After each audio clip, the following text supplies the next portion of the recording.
So yes, I am Makenna M, and this is the story of God's faithfulness in my life just recently. So not too long ago, I was having a conversation with Lexi, my roommate, and we were just talking about how fast the year had gone by. And I was like, I wish it would go faster. And I genuinely meant that. And she paused me for a second and asked me why. And it's in times like these that I'm really grateful for the relationship that I have with Lexi, because she challenges me to, think about what I'm saying. Like, what does that really mean? How can I be introspective about things that I'm saying? And it was in that moment when I thought, that's a really great question. Like, why do I want this year to go by so quickly?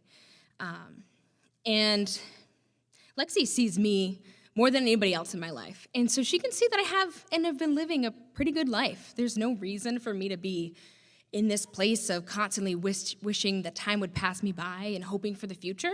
I was living good, and I am living good. So she was rightfully so to ask me that question.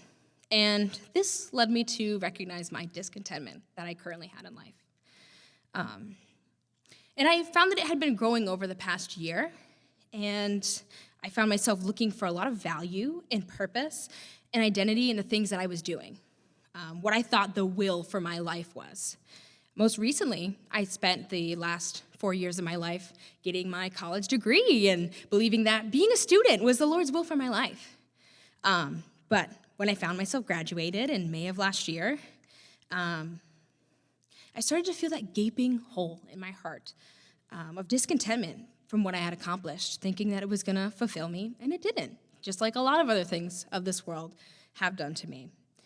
And after finishing 4 trying years of college and getting a lovely job, I just still felt this discontentment in my life.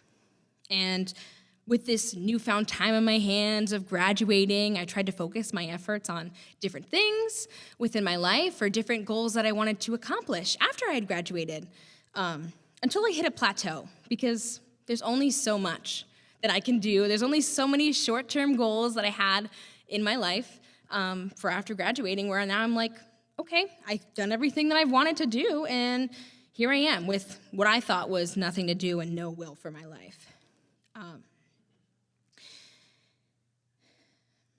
And so that's when hoping for the future started to sink in for me, where I thought, okay, if I've got nothing big or new or crazy going on right now in my life, maybe there'll be something in the future. Maybe I can hope that this year will pass me by and that I can rush ahead because there's something in the future that's going to be better for me if my life doesn't change right now. Like, it's going to change in the future. Like, that's what I should hope for. But in asking myself why I wanted this year to go by so fast, I recognized that I was hoping for future joys that hadn't been promised to me. All the while, I was missing the daily blessings that the Lord was giving me right then and there. And I just realized how blinded I was by all this beautiful joy that the Lord was giving me in my daily life, and I was so focused on what the future or what the Lord had in store for me later in life. And so through that change of heart and recognizing my blindness, the Lord revealed to me 2 things. First, he revealed to me his will for my life. And that was through 1 Thessalonians 5:16-18, which reads, "Rejoice always, pray without ceasing, and give thanks in all circumstances, for this is the will of God in Christ Jesus for you."